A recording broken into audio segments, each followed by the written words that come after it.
오늘 하나님께서 우리에게 주신 말씀은 마태복음 10장 16절에서 23절까지입니다. 주보에 28절까지 나왔는데 23절까지 함께 우리가 교독하도록 하겠습니다. 마태복음 10장 16절에서부터 23절까지 말씀입니다. 제가 한 절 읽고 다음 절은 여러분들이 한 목소리로 봉독에 올리도록 하겠습니다. 마태복음 10장 16절에서부터 23절까지 말씀입니다. 제가 먼저 봉독해 올리도록 하겠습니다. 보라, 내가 너희를 보냄이 양을 이리 가운데로 보낸 것과 같도다. 그러므로 너희는 뱀같이 지혜롭고 비둘기같이 순결하라.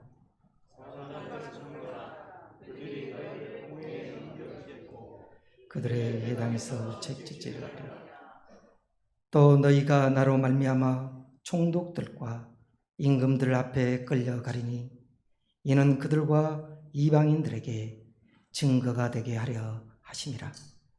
너희를 넘겨줄 때 어떻게 또는 무엇을 말할 염려하지 말라. 그때 너희에게 말을 주시리니 말하는 이는 너희가 아니라 너희 속에서 말씀하시는 이 곧 너희 아버지의 성령이시니라. 장차 형제가 형제를, 아버지가 자식을, 자식들이 부모를 대적하여 또 너희가 내 이름으로 말미암아 모든 사람에게 미움을 받을 것이나 끝까지 견디는 자는 구원을 얻으리라. 이 동네에서 너희를 박해야 하거든 저 동네로 피하라. 내가 진실로 너희에게 이르노니 이스라엘의 모든 동네를 다 다니지 못하여 인자가 오리라. 아멘. 저는 로고스 문화교회를 섬기고 있는 김종원 목사입니다. 특별히 오늘 존경하는 홍장희 목사님께서 주일 예배 설교를 저에게 말씀하셔서 순종하는 마음으로 이 자리에 섰습니다. 먼저 하나님께 영광을 돌리고 여러 성도들에게도 인사 올립니다. 저희 교회는 지금 마태복음을 1절에서부터 순서대로 설교를 하고 있습니다. 오늘 본문은 예수님이 제자들을 파송하면서 하신 본문인데 사실 제가 목사님 설교 부탁을 받고 다른 설교를 준비할까라고도 고민했습니다. 그런데 이 본문 말씀이 우리 로고스 문화교회만이 아니라 이 예수 사랑교회도 하나님이 주신 말씀처럼 들려왔습니다.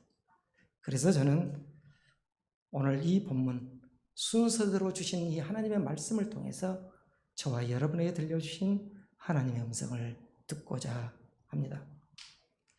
이 마태복음 10장은 예수님께서 12 사도를 택하시고 그들을 세상에 파송하시면서 하신 설교 말씀입니다. 예수님은 먼저 오늘 본문 이전에 복음 전도자의 사명과 자세에 대해서 말씀하셨습니다. 특별히 복음 사역과 치유 사역 그리고 평안을 비는 기도에 대해서 말씀하셨습니다. 그런데 오늘 본문은 이전 15절까지 나온 말씀과 전혀 다른 분위기로 말씀이 시작하고 있습니다. 세상으로 파송받은 제자들이 비장한 각오를 해야 하는 말씀입니다. 곧 이 말씀은 오늘날 이 세상에서 복음 전도자로서 살아가야 하는 우리에게도 그대로 적용되는 말씀이기도 합니다. 저는 본문을 묵상하다가 우리가 선교지에 누군가를 보낼 때 자주 부르는 복음송가 파송의 노래가 생각났습니다. 이 곡은 CCM 사역자 고형원 씨가 작곡한 복음송가입니다. 이 파송의 노래는 이렇게 시작하고 있습니다. 너희 가는 길에 주의 평강 있으리. 너희 가는 길에 하나님의 평강이 있길 원한다라는 것입니다. 저는 이 노래를 부를 때마다 가슴이 뭉클하고 눈물이 날 정도입니다. 가사는 이렇습니다. 주의 나라 위하여 길 떠나는 나의 형제여, 너는 가라 주의 이름으로. 거칠은 광야 위에 꽃은 피어나고 세상은 내 안에서 주님의 영광을 보리라. 강하고 담대하라. 이 노랫말은 비장한 각오를 갖게 합니다. 특별히 너는 가라 주의 이름으로 라는 이 가사는 대적으로 둘러싸인 세상에서 목숨까지도 바칠 각오를 하라는 주님의 명령처럼 느껴집니다. 오늘날 많은 교회들이 파송의 노래를 부르면서 선교지를 향하고 있습니다. 오늘 본문은 왜 우리가 선교지에 가면서 비상한 각오를 해야 하는가를 말씀하고 있습니다. 그런데 지금 이 말씀을 하시고 계시는 주님의 마음은 어쩌하겠습니까? 혹시 여러분 가운데 이 본문을 읽으시면서 주님의 마음을 느껴보셨나요? 제자들을 고난의 현장으로 보내야만 하는 주님의 마음은 어떠했겠습니까? 아마 떠나는 제자들보다 보내는 예수님의 마음이 더 힘드셨을 것입니다. 우리가 복음서를 깊이 묵상하며 읽어가면 예수님의 감정, 표현, 마음들을 말씀을 통해서 읽어낼 수가 있습니다. 오늘 말씀을 묵상하시면서 주님의 마음을 느꼈으면 좋겠습니다. 16절 말씀을 다시 한번 우리가 같이 봉독에 올리도록 하겠습니다. 16절 말씀입니다. 보라, 내가 너희를 보내니 양을 이리 가운데 보냄과 같도다. 그러므로 너희는 뱀같이 지혜롭고 비둘기같이 순결하라. 예수님이 말씀을 시작하면서 보라라고 말씀하십니다. 보라라는 이 말씀은 헬라어 원문 성경을 찾아보면 이두라는 단어를 쓰고 있습니다. 영어로는 behold라고도 번역하기도 하고 look이라고도 번역합니다. 이두란 말은 일종의 감탄사입니다. 다시 말해서 새로운 사실을 알리고 있다는 것입니다. 곧 예수님이 이제 새로운 말씀을 하시겠다라는 것입니다. 그런데 그 내용이 기쁨의 내용이 아니라 고난과 핍박에 관한 내용입니다. 그러므로 보라라는 말은 제자들을 향한 예수님의 근심과 걱정이 내포되어 있는 말씀입니다.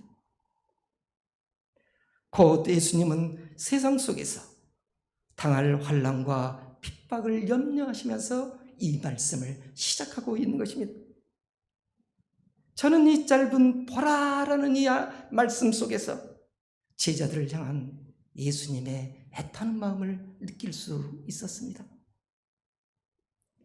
여러분, 왜 주님이 애타시면서 말씀하시고 계실까요?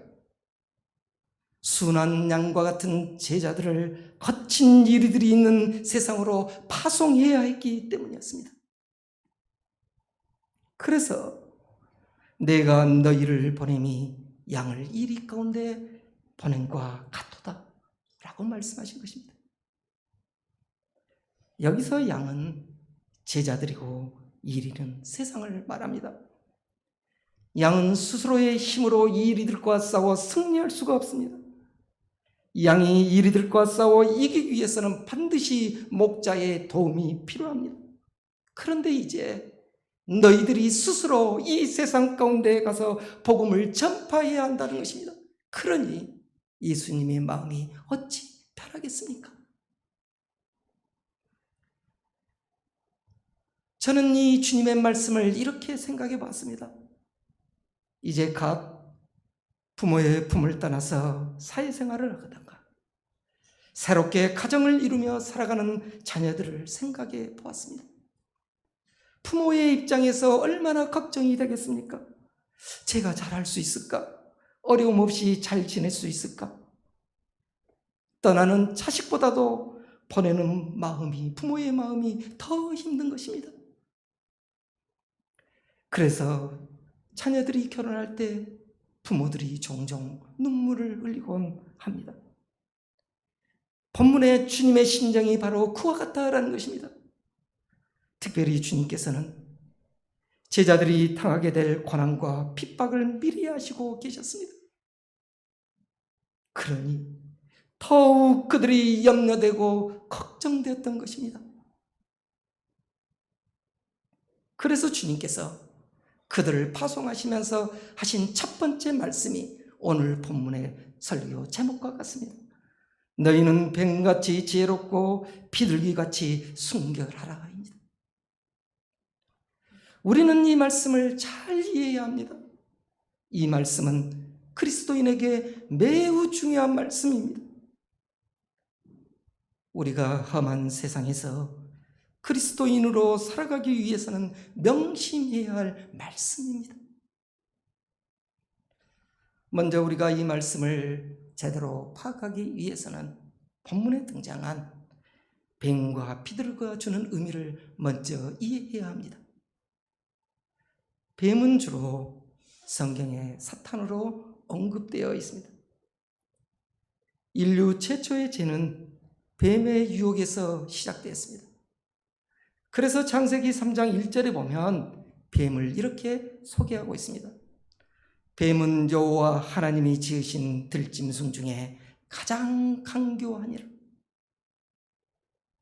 하나님이 뱀이 강교하다라고 하셨습니다. 그런데 여러분, 이 강교하니라라는 말씀이 히브리어로는 아룸이라고 기록되어 있습니다. 아룸. 이 아룸이라는 말은 중의적 의미를 갖고 있습니다. 강교하다, 강교함이라는 의미와 더불어서 영리하다, 지혜롭다라는 뜻도 함께 가지고 있는 단어입니다. 그러므로 지혜가 잘못 사용되면 강교함이 될 수 있다라는 말씀입니다. 하나님께서 세상을 창조하실 때는 모든 것이 선하고 아름다웠습니다. 그래서 하나님께서는 창조하시면서 보시기에 좋았더라, 보시기에 좋았더라 라는 말씀을 자주 하셨습니다. 이 뱀은 하나님이 선물로 주신 지혜를 사람을 속이고 유혹하는 데 사용했습니다. 그래서 그 지혜가 강교함이 되어버린 것입니다. 그러나 만일 뱀 같은 지혜를 바로 사용한다면 그 지혜는 자신과 세상을 이롭게 합니다. 다시 말해서 그 지혜는 세상을 살리는 지식이 되는 것입니다. 몇 해 전에 제가 TV를 통해서 하버드대학 경제학 교수가 인터뷰하는 것을 보았습니다. 꽤 유명한 교수인데 그 교수님은 경제학부를 나오는 자기 제자 중에 상당수가 지금 교도소에 있다라는 것입니다. 저에게는 상당히 충격적으로 들려왔습니다. 하버드 대학은 세계적으로 우수한 학생들이 공부하는 곳입니다. 소위 천재들이 다니는 세계 최고의 대학이라고 할 수 있습니다. 그런데 그들 중에 상당수가 교도소에 있다는 것은 그들은 하나님이 주신 지혜를 잘못 사용했기 때문이었습니다. 그들의 지혜는 뱀의 강교함이 되어서 사람을 속이고 주가를 조작하는 데 사용되었던 것입니다. 그래서 예수님은 뱀 같은 지혜와 비둘기 같은 순결함을 함께 말씀하시고 있는 것입니다. 그러므로 너희는 뱀같이 지혜롭고 비둘기같이 순결하라. 비록 뱀 같은 지혜가 있을지라도 비둘기 같은 순결함이 없다면 그 지혜는 사람을 유혹하고 죽이는 도구가 될 수 있습니다.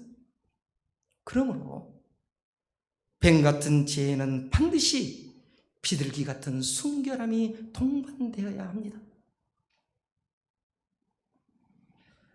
만일 하버드대학교 경제학부 이 졸업한 학생들이 비둘기 같은 순결함이 있었다면 그들은 세상의 많은 가난한 자들을 살리는 지혜로운 자들이 되었을 것입니다. 하나님은 우리의 지혜가 비둘기 같은 순결함을 갖는 지혜가 되기를 원하십니다. 그러나 세상은 비둘기 같은 순결함을 오히려 어리석게 볼 때도 많습니다. 연약하고 미약하게 봅니다.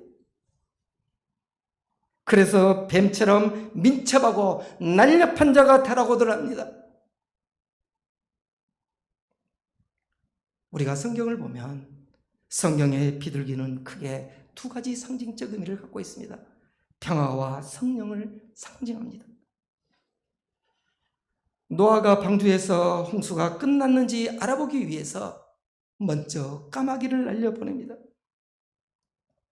까마귀는 방주 밖으로 나가서 돌아오지 않았습니다. 왜 그랬을까요? 까마귀는 온 세상에 죽어있는 시신들을 쪼아 먹는데 정신이 없었던 것입니다. 그러자 노아는 비둘기를 방주 밖으로 보냈습니다. 그때 비둘기는 새로 돋은 감람나무 잎을 물고 왔습니다. 비둘기는 구원과 생명의 소식을 전했습니다. 또한 예수님이 요단강에서 세례를 받으실 때 하늘에서 성령이 비둘기처럼 임하셨습니다. 곧 비둘기는 성령을 상징하기도 합니다. 그래서 비둘기는 순결함, 생명, 그리고 성경을 의미한 것입니다. 우리는 세상을 살아가면서 비둘기 같은 순결한 마음으로 살아가야 합니다. 그런데 중요한 것은 비둘기 같은 순결함이 어리석게 이용되는 통로가 되기도 한다는 것입니다. 이 순결함이 어리석음으로 되는 순간 오직 이리의 먹이가 될 뿐입니다. 그러므로 비둘기 같은 순결함에는 반드시 뱀 같은 지혜가 동반되어야 합니다. 예수님은 뱀 같은 지혜와 비둘기 같은 순결함을 한 쌍으로 말씀하셨습니다. 분리될 수 없다는 것입니다. 그러면서 예수님은 뱀 같은 지혜에 대해서 구체적으로 말씀하십니다. 그 말씀이 17절부터 나오고 있습니다. 우리가 다 같이 17절을 함께 봉독해 보도록 하겠습니다. 17절 말씀입니다. 시작. 사람들을 상가라.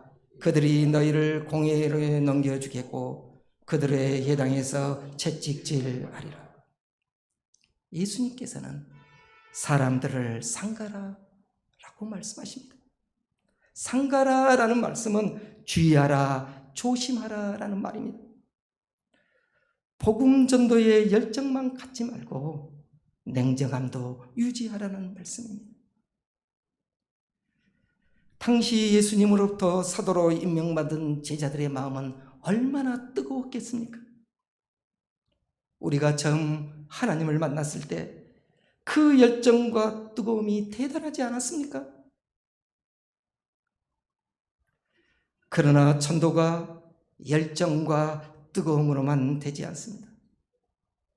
때론 뱀 같은 지혜로움을 갖고 접근해야 합니다. 잘못하면 조롱당하고 이리들의 먹이만 될 뿐입니다. 그래서 주님은 사람들이 너희를 공회에 넘기고 채찍질할 수 있으니 조심하라라고 당부 말씀을 하신 것입니다. 그리고 18절 말씀입니다. 18절 말씀도 함께 봉독에 올리도록 하겠습니다. 시작. 또 너희가 나로 말미암아 종독들과 임금들 앞에 끌려가리니 이는 그들과 이방인들에게 증거가 되게 하려 하십니다. 저는 이 말씀을 묵상하면서 가장 가슴이 아팠습니다. 왜 그랬을까요? 예수님이 나로 말미암아라는 이 말씀 때문입니다. 나로 말미암아 총독들과 임금들 앞에 끌려간다라는 말씀입니다. 나 때문에 너희가 고난을 당하게 된다는 것입니다. 여러분, 누군가가 내 주변의 사람들이 나 때문에 나로 말미암아 고난과 핍박을 당한다면 마음이 얼마나 힘들겠습니까? 어떻게 그 아픔을 보상해야 할까라고 고민할 것입니다. 지금 나 때문에라고 말씀하신 주님의 마음이 얼마나 힘들겠습니까? 특별히 주님은 그들과 이방인들에게 증거가 되리라라고 말씀하시고 계십니다. 증거가 되리라라는 말은 고난을 받고 순교를 당하게 된다라고 말씀하신 것입니다. 여기에 등장한 이 증거라는 말씀이 있습니다. 이 증거라는 말, 헬라어로는 마르티리온이라고 사용하고 있습니다. 그런데 이 말은 증인이라는 마르티스, 헬라어로 마르티스에서 유래한 말입니다. 그런데 이 마르티스라는 이 헬라어, 이 증인이란 말에는 또 다른 뜻이 있습니다. 순교자란 뜻이 있습니다.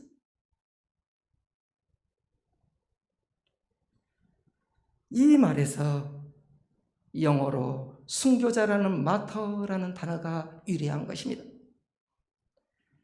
당시에 예수 그리스도의 증인이 된다는 것은 순교자가 될 각오를 하는 것이었습니다. 복음의 증인이 되는 것은 순교자가 되는 것이었습니다. 당시 수많은 복음 전도자들이 복음의 증인된 삶을 살기 위해서 목숨까지도 아끼지 않았던 것입니다. 그래서 이 마르티스라는 단어 속에는 증인이란 단어와 의미와 순교자란 의미가 같이 포함되어 있는 것입니다. 예수님은 제자들이 고난과 핍박을 받고 순교하게 될 것임을 미리 아시고 계셨습니다. 그러므로 예수님이 이 말씀을 아시고 계실 때 예수님의 마음이 얼마나 아프셨겠습니까? 그러나 주님은 제자들에게 아무것도 염려하지 말라라고 했습니다. 우리가 다 같이 19절 말씀과 20절 말씀을 함께 봉독에 올리도록 하겠습니다. 다 같이 보겠습니다. 19절, 20절 말씀을 봉독하겠습니다. 시작. 너희를 넘겨줄 때 어떻게 또는 무엇을 말할까 염려하지 말라. 그때에 너희에게 할 말을 주시니 말하는 이는 너희가 아니라 너희 속에서 말씀하시는 이 곧 너희 아버지의 성령이시니라. 아멘. 아멘. 이 말씀은 대단히 위로가 되는 말씀입니다. 우리가 억울하게 재판장에 끌려갈 때 무슨 말을 해야 할까 염려합니다. 그런데 주님은 염려하지 말라 하십니다. 염려하지 말라. 이 말은 예수님이 산상수훈 가운데 여러 번 언급하셨던 단어이기도 합니다. 특별히 우리가 세상을 살면서 무엇을 먹을까, 무엇을 입을까, 무엇을 마실까 염려할 때 주님께서 이 모든 것은 이방인이 구하는 것이다. 너희 하나님께서 이 모든 것을 아시니 너희는 아무것도 염려하지 말라 말씀하셨습니다. 그 말처럼 본문은 너희가 끌려갈 때 성령 하나님께서 너희에게 할 말을 주신다라고 하셨습니다. 그래서 너희 아버지의 성령이시니라 라고 하셨습니다. 다시 말해서 내가 끌려갈 때 복음 전도자로 삶을 살다가 끌려갈 때 무슨 말을 할까, 어떤 말을 할까 걱정하지 않아도 된다라는 것입니다. 성령 하나님께서 임하셔서 그때그때 할 말을 생각나게 해주신다라는 것입니다.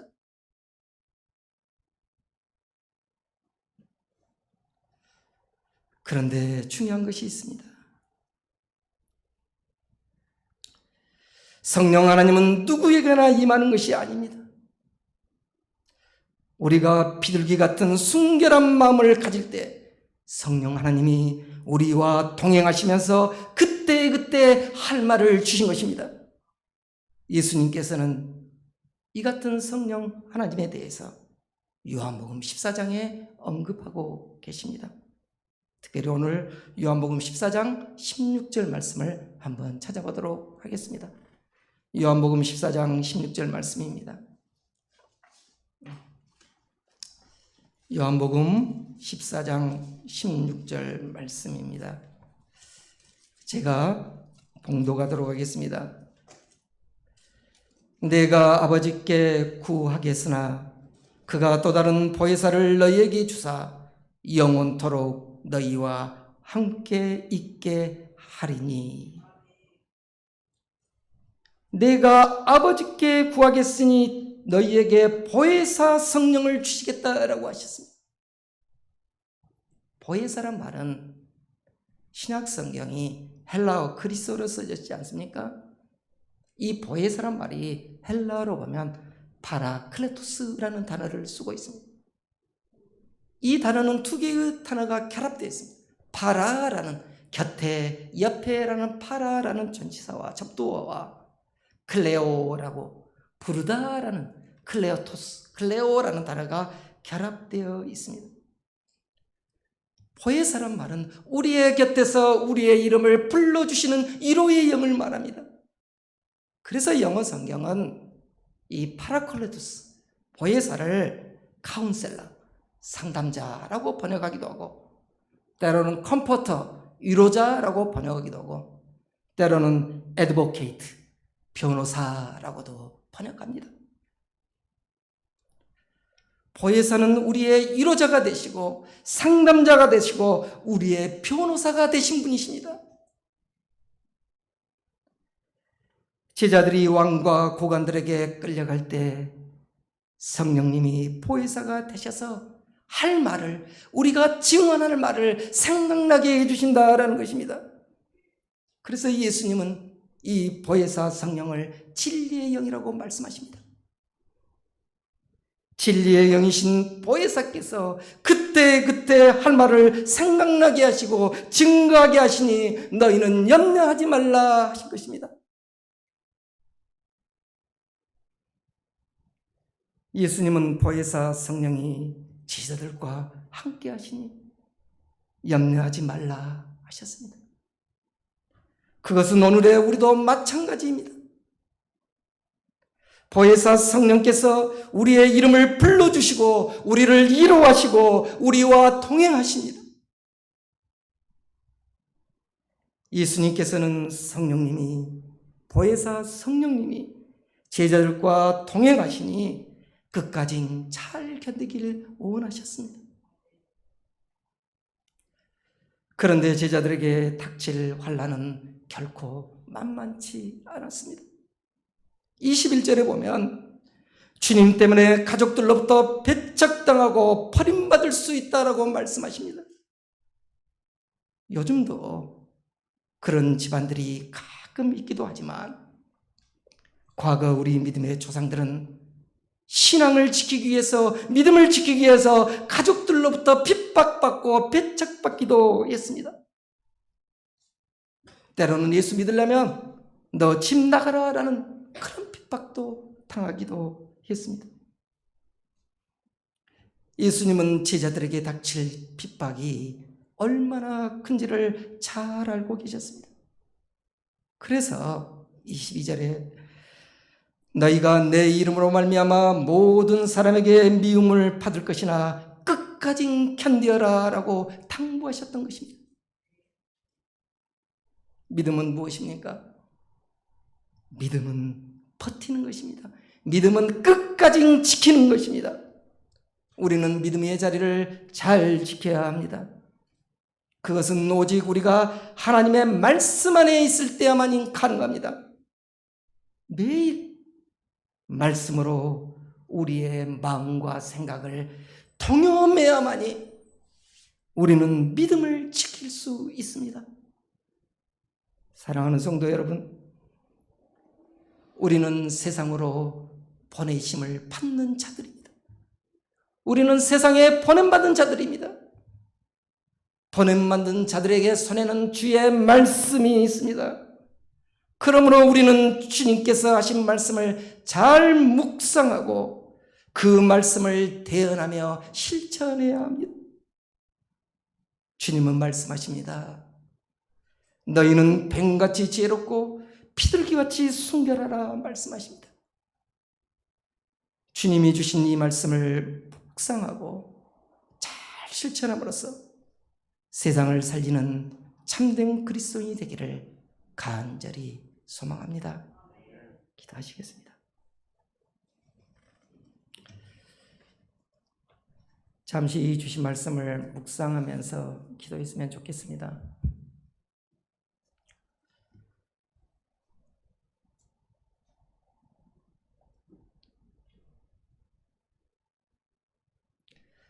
거룩하신 하나님 아버지, 우리는 세상으로 보냄받은 자들입니다.